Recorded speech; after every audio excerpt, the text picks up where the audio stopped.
on, people? Welcome back to Big TV. My bad.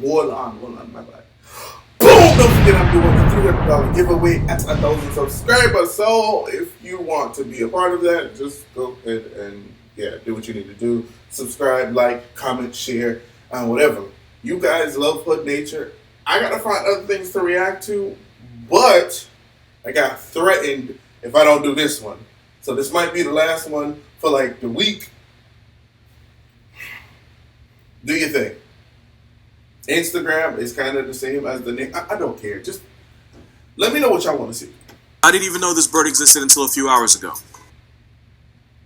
And I kind of wish I could go back to that. It might be racial profiling, but I don't trust this feathery golf ball purely off principle. And between the mad scientist's hair and the soulless eyes, it honestly looks like Rick and Morty committed sex crimes on a duck. If anyone knows what this feathery abomination is, I'll be impressed, because I didn't. For those of you that think I'm going way too hard on a bird for no reason, it has a mullet. That's not okay. Apparently they use that long black, I'm talking about their beak, they use that bill the same way you would use tongs at a cookout to snatch small fish, frogs, crabs, and basically anything else. And of course this demon duck is part of the Australian census. And for those of you like me that have never seen this before, it's a royal spoonbill, and this video is not over. Because this bird looks like it was personally designed to with my sanity. It looks like a diseased corner store flamingo. And just like flamingos, they're pink because of the carotenoid in the shrimp they eat. But all I really care about is the fact that the Roseate spoonbill looks like a Jurassic Pride flag. And unlike this Rick and Morty bullshit, this deformed flamingo is found in Central and South America. They're harmless to normal people, but not to me because I value my mental health and this is a threat to it.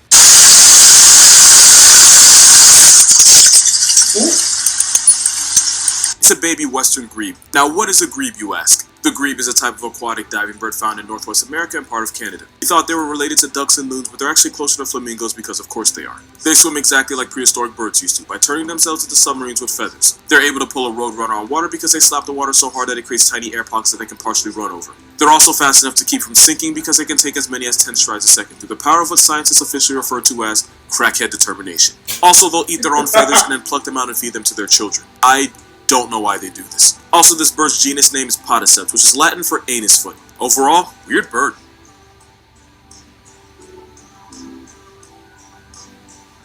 Now you would expect this kind of nonsense to have an Australian area code, but nah, this Lucifer lizard is as American as student loans in a disregard for the metric system. That's a horned lizard, and yeah, that's actual blood coming out of its eyes. When pressed, the lizard restricts blood flow leaving the head until the blood pressure ruptures tiny vessels around the eyelids. Not only can this hellgecko squirt eye ketchup up to 5 feet away, but this lizard has aimbot, as ridiculous as that sounds. Basically a Pokemon that went too far. This attack is super effective against candidates like coyotes and wildcats because not only is the blood foul tasting, it also confuses the god-fearing out of them. To be fair, if you got blood for breeze by your own Big Mac, it'd probably make you rethink every life choice that brought you there. Also, this blood attack doesn't affect predatory birds, but they have no soul, so of course it doesn't. The horny toad, which it's called for some reason, is a state reptile of Wyoming, and you can find them in the American Southwest. If you see one, it's probably this guy, the Texas horned lizard. But if it sees you, it could have you looking like your messages with your crush. Left on red, disrespect intended. No.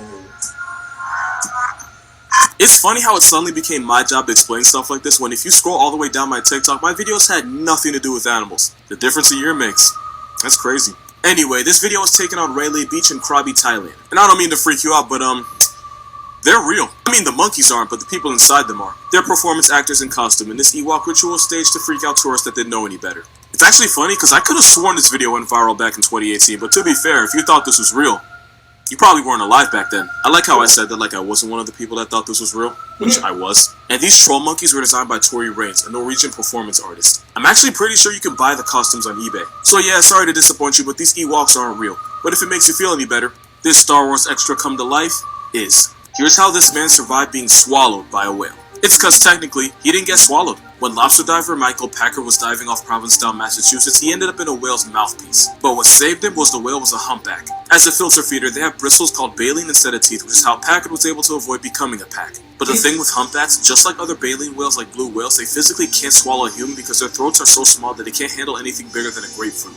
With a throat the size of a small salad plate, trying to deep throat a human would put any whale out of commission, so lucky for him, the whale couldn't swallow him if it wanted to. Only really dangerous part is that humpback whales are so loud that they can actually burst your eardrums and even cause air bubbles to form inside you, which is an instant RIP. But because Packard was an experienced diver, he already had 2 busted eardrums, which is actually the most impressive part of this story. So what actually happened was a whale accidentally put him in his mouth for about 30 seconds before realizing his mistake and spitting him out. And because he had his scuba gear, he was able to survive without getting any serious injuries. Moral of this video, humpbacks can't swallow you, but they can give you the greatest story you could ever tell at parties. His friends can try, but nothing they say will ever top getting Jonah'd by a whale. Okay, fair, I probably should explain that. So yeah, snow leopards aren't actually leopards. Snow leopards are part of the Panthera squad with lions, tigers, jaguars, and actual leopards. But it turns out, out of all those cats, snow leopards are genetically closest to tigers. Basically, snow leopards and tigers shared a common ancestor about 2 million years ago. When you think about it, that's not that long ago. For reference, we were believed to have a common ancestor with chimpanzees about 6 to 8 million years ago. So yeah, tigers and snow leopards are cousins, and they're actually way closer to each other than snow leopards are to real leopards. Moral of this video, we call them snow leopards, and we really should be calling them ice tigers. That's actually kind of tough. If you're watching this, you're welcome in advance. These are Honduran white bats. They're also called Caribbean tent-making bats, and that's because they'll make little huts by cutting down the middle of a leaf in a way that makes it fold down like a tent that protects them from rain, the hot sun, and predators. And these white bats will huddle together in groups of 10 to 15 and sleep during the day. And because this Caucasian Caribbean bat weighs as much as a couple Skittles, it's one of the smallest sky puppies in the world. And for those of you afraid of bats, this flying Q-tip is a vegan that eats almost nothing but one special type of fig. And as for why they break the rule of nature by wearing white in the jungle, scientists believe they do this because a gang of white bats looks suspiciously like a wasp nest to ops like squirrel monkeys. And the same way girls might sync up and go on the rag at the same time, all the bats in the colony also synchronize and give birth within a couple days of each other. But if I'm being honest, the only reason I told you that was so I'd have an excuse to show you this. You can find this living cotton ball in Central America and in countries like Costa Rica, Panama, Nicaragua, and of course Honduras. Send this to someone who hates bats, I promise you they'll fold. Baby animal facts you didn't know you needed. That's an elephant. Baby dolphins never sleep once for their first month of their life, which means neither does the mother since they have to watch over the child 24/7. And for the mothers about to comment same, nah, like for an entire calendar page, neither the baby or the mother sleeps once, and in that time the baby becomes the mom's shadow, learning how to... So for all those people who like to compare the human race to like other species of animals, half of y'all not even good mothers.